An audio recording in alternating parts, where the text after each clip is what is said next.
Hello, good afternoon, and welcome to Dr. Speak. This is the show where we get you face to face with medical experts to raise any of your medical queries in these COVID times. It can be about the disease, the virus itself, the vaccination drive that is set to launch very soon in the country, which will be the largest ever in the world on Saturday. You can ask questions related to that as well, or be it any other health issue as well. I'm Gautam, and with me is Ritu.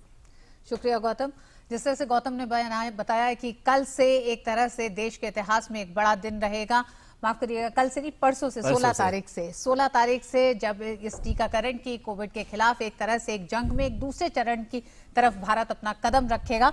तो Covid से जुड़े तमाम आपके सवाल आप इस समय हमसे शेयर कर सकते हैं, साझा कर सकते हैं। उनके जवाब देने के लिए हमारे साथ डॉक्टर्स का पैनल हमारे साथ जुड़ा होगा और हमारे पैनल में 2 डॉक्टर्स जुड़ रहे हैं। डॉक्टर राणा ए के सिंह है, मेडिकल सुपरिटेंडेंट है Atal Bihari Vajpayee institute of medical sciences and RML hospital से। डॉक्टर साहब, आपका बहुत बहुत स्वागत है। हमारे साथ डॉक्टर उमा कुमार है, professor and head department of rheumatology, AIIMS. Doctor Uma, आपका भी बहुत बहुत स्वागत है इस कार्यक्रम में। सबसे पहले डॉक्टर उमा आपके पास आना चाहेंगे और जानना चाहेंगे कि किस तरह से इस पूरी तैयारी को आप लोग देख रहे हैं, क्योंकि डॉक्टर्स के लिए भी एक बहुत बड़ा दिन 16 तारीख को होगा जब इस टीकाकरण की शुरुआत होगी। तो तैयारियों के लिहाज से कैसे आप लोग देख रहे हैं? अभी देखिए, सारी तैयारियां मेगा लेवल पे की गई है और इस बात का खास ध्यान रखा जा रहा है कि लोगों को बहुत कम असावधानी का सामना करना पड़े, उनको प्रॉब्लम्स ना हो, इनकन्वीनियंस ना हो। और इसके लिए आपने देखा कि ड्राई रन भी हुआ पूरे प्रोसेस का कुछ स्टेट्स में। तो उसमें वो ये देखने के लिए किया था कि कहाँ पे कोई खामी है, जिससे कि जब एयरपोर्ट से जब कंसाइनमेंट आए, वहाँ से नेशनल लेवल से स्टेट लेवल, फिर डिस्ट्रिक्ट लेवल, वहाँ से PSC लेवल तक कैसे वो ट्रांसपोर्ट होगी, कहाँ रखा जाएगा, टेम्परेचर मेंटेन हो पाएगा या नहीं हो पाएगा। और इवन जो आप देखें, जो कोविन ऐप है वो भी इस पर्टिकुलर वैक्सीन के लिए डेवलप किया गया है। और उसमें उससे सहूलियत ये होगी कि कई बार देखा गया है कि जहां 2 डोजेस देने होते हैं वैक्सीन के, वहां पर सेकंड डोज कभी कभी ऐसा होता है कि कोई एक डोज लेकर और फिर दूसरे डोज के लिए नहीं आता और उसको ट्रेस करना मुश्किल हो जाता है। तो कोविन ऐप के जरिए ये भी संभव हो पाएगा, वैक्सीन का टेम्परेचर मेंटेन हो रहा है नहीं हो रहा है ये संभव हो पाएगा। तीसरी चीज ये भी हो पाएगी कि जिसको एक पर्टिकुलर ब्रांड की वैक्सीन मिली है उसको सेकंड डोज भी उसी ब्रांड की मिले, और ये बहुत जरूरी हो जाता है वैक्सीनेशन में। ऐसा नहीं हो सकता कि किसी ने एक वैक्सीन ले ली पर्टिकुलर ब्रांड और दूसरे बार सेकंड डोज के लिए उसने दूसरी वैक्सीन को चुना। और इसके साथ साथ जो ट्रेनिंग है वो भी ट्रेनिंग, जैसे कहा जा रहा है कि 5 प्रोफेशनल्स होंगे साइट पे और इंक्लूडिंग वैक्सीनेटर, और पेशेंट को half an hour, I won't say patient, जो इंडिविजुअल वैक्सीनेशन लेंगे उनको आधा घंटा ऑब्जर्व किया जाएगा कि कोई अक्यूट एडवर्स इफेक्ट ना हो। Okay, I'm sorry to interrupt Dr. Uma Kumar, and we'll come back to Dr. Speak. Dr. Rana Singh.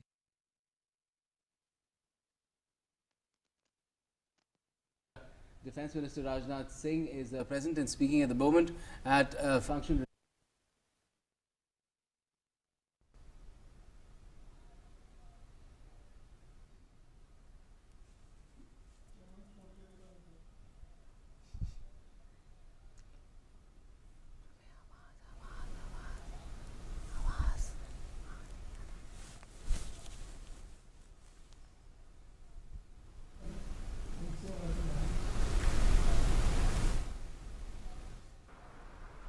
Last year, Chief of Defence Staff General BP जी रावत के साथ मैं जयपुर में वेटरन्स को संबोधित करने के लिए गया हुआ था। डिफेंस मिनिस्टर बनने के बाद मेरे लिए यह दूसरा ऑकेजन है जब आप सबके बीच यहां पर मैं उपस्थित हूं। सबसे पहले अपनी तरफ से आप सबको और इस देश के समस्त जितने भी हमारे वेटरन्स हैं उनको भी, उनके परिवार के सदस्यों को भी नए वर्ष की मैं हार्दिक शुभकामनाएं देता हूं। और साथ ही आप जानते हैं कि 14 जनवरी यह मकर संक्रांति का पर्व है। कहीं पर इसे मकर संक्रांति कहते हैं, कहीं पोंगल कहते हैं, कहीं बिहू कहते हैं, कहीं लोहड़ी कहते हैं, तरह तरह के नामों से यह 14 जनवरी का दिन एक त्योहार के रूप में, एक फेस्टिवल के रूप में सारे देश भर में मनाया जाता है। यह भी सच है कि आप जानते होंगे कि सूर्य मकर से उत्तरायण की ओर चलता है और ये 14 जनवरी का दिन जो है यह परिवर्तन का सूचक है, एक चेंज को यह इंडिकेट करता है। मौसम का भी परिवर्तन इसी दिन से प्रारंभ होता है जब सूर्य मकर से उत्तरायण की ओर प्रस्थान करता है। ऐसे अवसर पर आप सबसे मिलने का मुझे अवसर प्राप्त हो रहा है। आप सबके प्रति मेरे दिल में सारे वेटरन्स के प्रति कितना सम्मान है, शब्दों में उसकी अभिव्यक्ति यानी वर्ड्स में उसका एक्सप्रेशन मैं यहां पर नहीं कर सकता। लेकिन जो आप यहां मौजूद हैं, आपको भी और सारे भारत में जो हमारे वेटरन्स मौजूद हैं उनको भी इस वेटरन डे के अवसर पर मैं शीश झुकाकर उनका सबसे पहले अभिनंदन करता हूं। वेटरन्स का सम्मान आज के दिन हम लोग करते हैं विशेष रूप से क्योंकि वेटरन्स डे है। 5 वर्ष पहले ही यह फैसला हुआ था 2017 में आज के दिन को वेटरन्स डे के रूप में मनाने के लिए। लेकिन यदि मकर संक्रांति यानी लोहड़ी, बिहू, यह भी जो पर्व होता है इसमें अन्नदाताओं का सम्मान किया जाता है यानी किसानों का सम्मान किया जाता है। यानी 14 जनवरी यह जय जवान और जय किसान, यह दोनों को प्रदर्शित करता है, दोनों को एक्सप्रेस करता है, दोनों के प्रति एक सम्मान व्यक्त करने का यह दिन है। मैं इसे इस रूप में लेता हूं और मैं मानता हूं कि यदि हम सारे देश भर में इस मकर संक्रांति, लोहड़ी, बिहू के पर्व को मनाते हैं तो इसलिए मनाते हैं कि हमारे देश की सीमाओं पर तैनात हमारा जवान भी वह इस मकर संक्रांति, लोहड़ी, बिहू इस पर्व को मना पाता है। सीमाएं यदि सुरक्षित न होती तो शायद हम इस चाहे मकर संक्रांति का पर्व हो अथवा कोई भी पर्व हो हम न मना पाते। आज यदि वेटरन्स डे के अवसर पर आप सबके बीच मैं उपस्थित हूं तो स्वाभाविक रूप से मुझे याद आती है 1971 की। 1971 में कमोबेश इसी प्रकार का मौसम था। भारत के जिन भागों में सर्दी पड़ती है, ठंड की मौसम होती है, लोग आग की गर्मी ले रहे थे, अपने शरीर को गर्म कर रहे थे। लेकिन सरहद पर 1971 में लड़ने वाला हमारा यह जवान सीमाओं पर बारूद की गर्मी से जूझ रहा था। और मैंने यहां कहा कि बारूद की गर्मी से जूझ रहा था, इससे बेहतर यह कहना होगा कि बारूद की गर्मी से जूझ नहीं रहा था बल्कि बारूद की गर्मी को हमारा जवान सरहद पर इंजॉय कर रहा था। यह 1971 है। और मैं ऐसे सारे जवानों के शौर्य और पराक्रम, जिनके शौर्य और पराक्रम की आंधी में बड़े बड़े सूरमाओं के तिनके उड़ गए थे, तिनकों की तरह वो उड़ गए थे, ऐसे हालात हमारे सरहद के जवानों ने पैदा किए थे। आपके शौर्य और पराक्रम की जितनी भी चर्चा की जाए वह कम है। मैं समझता हूं इनमें से शायद कोई ऐसा होगा जो 1971 में जो वार हुई थी उस वार के दौरान उसमें मौजूद हो। उस वार के बारे में यदि मैं ज्यादा चर्चा करूंगा तो मैं समझता हूं कि यह उचित नहीं होगा, क्योंकि मुझसे अधिक जानने वाले लोग, ये हमारे जो वेटरन्स बैठे हैं यहां पर सारे लोग मौजूद हैं।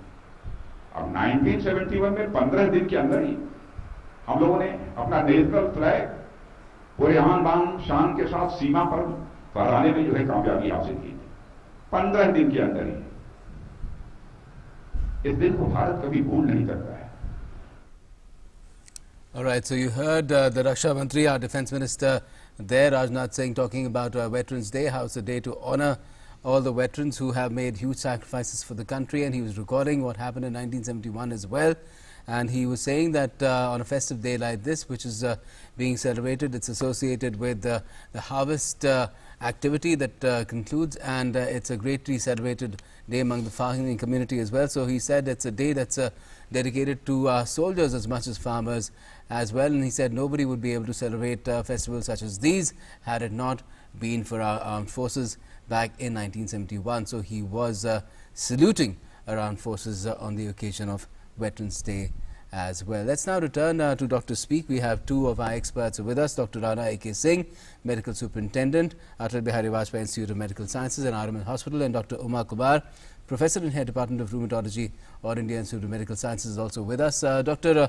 Uma Kumar, you were talking about how everything, it seems, is in place, and we've been running a lot of frequently asked questions about it as well, in terms of how this vaccination drive is going to go and the questions about the vaccine itself. And there should be little doubt in the mind of anyone as to how this entire vaccination drive is being rolled out starting Saturday. Yes, people.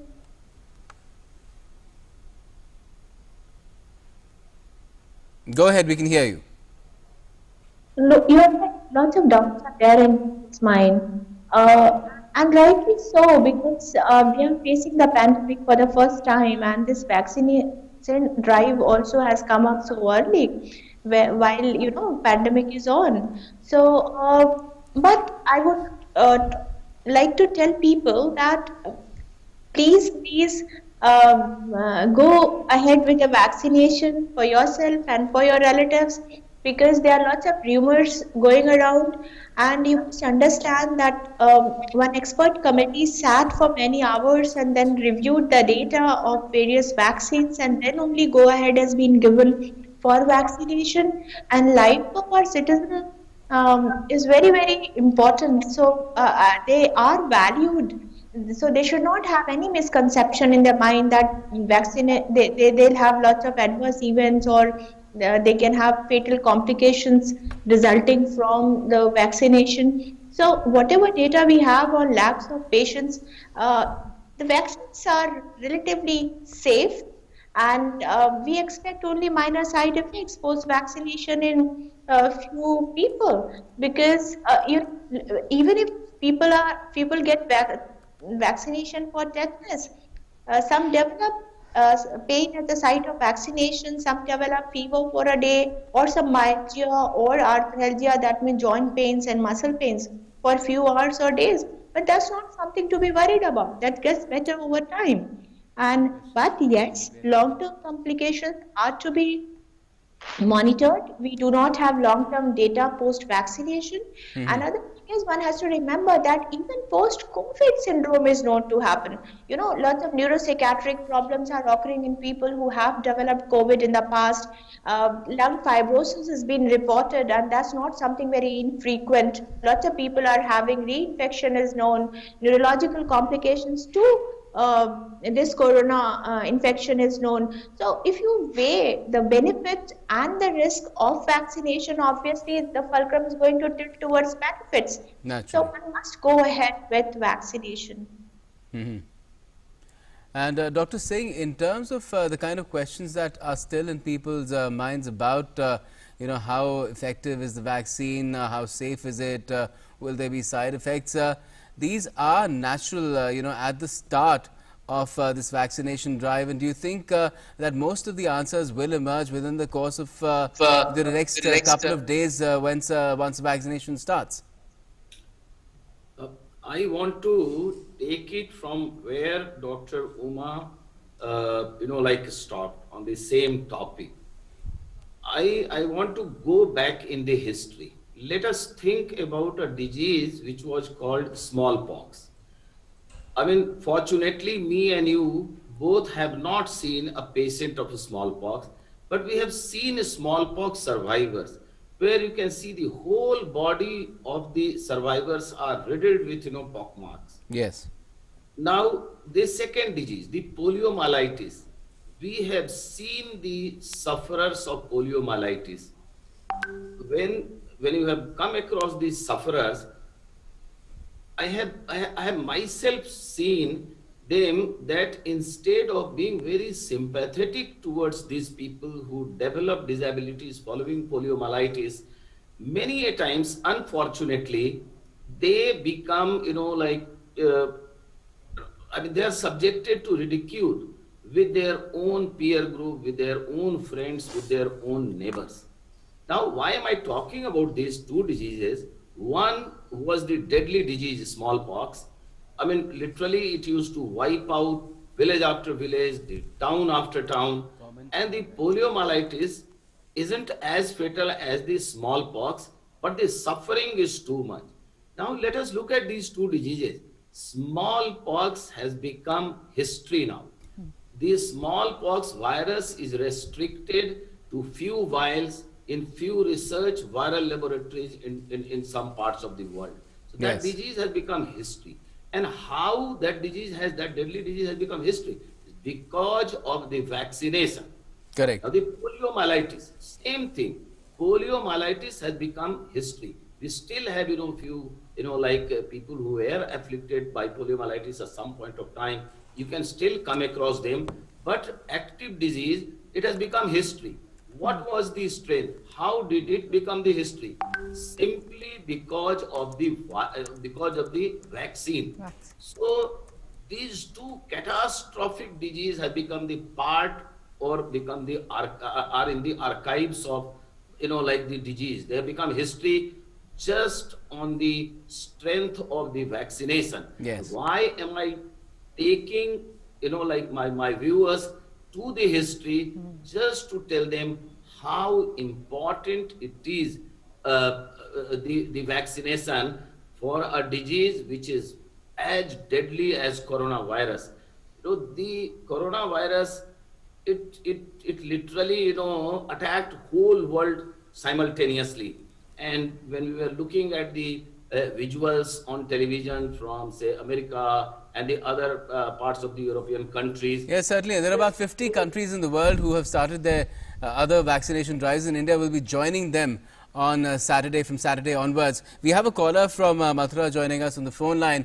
Gaurav Sharma, go ahead. In fact, we lost that line, but phone cut गया है जी। Doctor Rana, जिस तरह से आप small pox और polio का जिक्र कर रहे थे और आपने कहा कि एक लंबी प्रक्रिया के तहत और टीकाकरण के जरिए आज इन दो ऐसी बीमारियों पर भारत ने काबू पाया है। जो लोग हैं जो जानना चाहते हैं इस कोविड वैक्सीन के बारे में, और जो फेसबुक पे जो सवाल आ रहे हैं उसमें एक सज्जन ये जानना चाहते हैं, क्या ये टिटनेस की वैक्सीन की तरह है, 6 महीने के लिए रहेगा और फिर वैसे ही क्या उसमें दोबारा लगवाना होगा? क्या इस तरह के जो सवाल हैं? देखिए, अगर आप टिटनेस वैक्सीन की भी बात करें तो कंप्लीट वैक्सीनेशन के बाद काफी सारे वैक्सीन में बूस्टर डोज लगाने होते हैं। अब ये कोरोना का भी जो वैक्सीन है, थोड़ा इसके बारे में फैक्ट्स एंड फिगर्स इमर्ज होंगे, लेकिन एक जो सबसे इंपॉर्टेंट चीज है जो डॉक्टर उमा कह रही थी कि ये वैक्सीन ऐसा नहीं है कि कहीं से हम उठा करके और अपने लोगों को इंजेक्शन लगाना शुरू कर रहे हैं। ये ट्राइड एंड टेस्टेड है। पहले नंबर तो जिस प्रक्रिया या जिस साइंटिफिक रिसर्च के द्वारा ये बना है वो बहुत ही वेल एस्टेब्लिश्ड और बहुत लंबे समय से इन प्लेस है। एक साइंटिफिक मेथड से, जो ट्राइड एंड टेस्टेड मेथड है, उससे ये मैन्युफैक्चर हुआ है। दूसरा, इसका क्लिनिकल ट्रायल हुआ है और इसका सेफ्टी प्रोफाइल जो है काफी हद तक हम लोगों के पास मौजूद है। Okay. तब अब ये इस स्थिति में आया है कि हम अपने लोगों को ये वैक्सीन लगाएंगे और कोरोना को हम लोग डिफीट करेंगे। और कोरोना को परमानेंट डिफीट करने का, और जैसे मैंने बताया कि अदर डिजीजेस की तरह इसको भी हिस्ट्री बुक में डाल देने का, ये सबसे अहम हथियार है। तो कोई हम भ्रांति ना पालें, कोई दुविधा ना रखें, और इस अपने आप को बचाने के लिए, अपने परिवार को बचाने के लिए, अपने समाज को बचाने के लिए, अपने देश को बचाने के लिए हम लोग निर्भीक होकर के कोरोना वैक्सीन लगवाएं। हमारा आरएमएल हॉस्पिटल में हम 3 सेंटर्स पे वैक्सीन लगा रहे हैं और हम इतनी मुस्तैदी से, इतनी चुस्त दुरुस्त व्यवस्था करे हुए हैं कि अगर छोटा मोटा कोई साइड इफेक्ट्स अगर होता है तो हम उसको उसी समय हैंडल करके ठीक कर लेंगे। और मैं बताऊं, जब मैं अपनी व्यवस्था को इन प्लेस ला रहा था, तो मैं तो यहां तक चला गया हूं जिसकी जरूरत नहीं पड़ेगी, ये मैं जानता हूं, फिर भी precautions has never harmed anybody. हमने तो ये सेंटर बनाया है और आईसीयू के बगल में बनाया हुआ है, उसकी जरूरत हमको नहीं पड़ेगी। तो मैं कह रहा हूं कि जब आप किसी सेंटर में भी आप वैक्सीन लेने के लिए जाएंगे, तो वहां के डॉक्टर, वहां के नर्सेस, पूरा अस्पताल पूरी मुस्तैदी और चुस्त दुरुस्त के साथ आपके इर्द गिर्द खड़ा होगा। फिर भी डॉक्टर साहब, लोगों के जहन में सवाल है, जैसे कि आर के Goyal, he is asking on Facebook whether one vial will contain a dose for one person only, or it's a big bottle which can be used for multiple people, and then there might be a case of human error that one person might get a higher dose, one person might get a lower dose. Dr. Uma Kumar, how do you respond to such queries? No, there is a fixed dosing schedule for everyone who would receive the vaccination. There are 2 doses which are to be given 28 days apart, and one should not actually think of that someone can be given 2 doses or 3 doses, another 4 doses, not like that. And there is no choice at the moment. One cannot buy a vaccine from the market, because that is dispensed and priority areas are being identified. As all of you know that medical professionals and other I would say paramedics, people who are more than 50 years of age, with comorbidities, the priority group has been identified. Only that group is going to get the vaccine first, and what would happen subsequently, all I will have to see. बिल्कुल doctor Uma, देश में 16 जनवरी से corona के खिलाफ शुरू होने जा रहे टीकाकरण अभियान की पूरी तैयारियां एक तरह से जोर शोर से चल रही हैं और अपने अंतिम चरण में इस समय पहुंच रही हैं। जम्मू कश्मीर से लेकर केरल तक, असम से लेकर गोवा तक ये तैयारियां हैं और ये तमाम वैक्सीन जो है वहां पहुंच रहे। 16 तारीख से इसकी शुरुआत होने जा रही है। और आज दिन खत्म होने तक, by the time the day is over, the vaccines would have reached their respective destinations, and on Saturday on time everything will start, and pretty soon, if there are doubts in your mind, they will also be answered, because it will be the best of the best. Our front responders, our doctors, our nurses, who will be getting the vaccine first, and we'll get to know from them firsthand how it has gone for them. So all these doubts, they will be cleared out, and we in any case would always be here for providing all the answers to your queries as well. For the moment, we'll have to say thank you for joining us. To both of you, our guests today, we're completely out of time, but do keep joining us on Dr. Speak. It's 3:30 p.m. every day on weekdays and 2 p.m. for a whole hour on the weekends. Thanks for watching. आज doctor speak में बस इतना ही, दीजिए इजाजत, नमस्कार।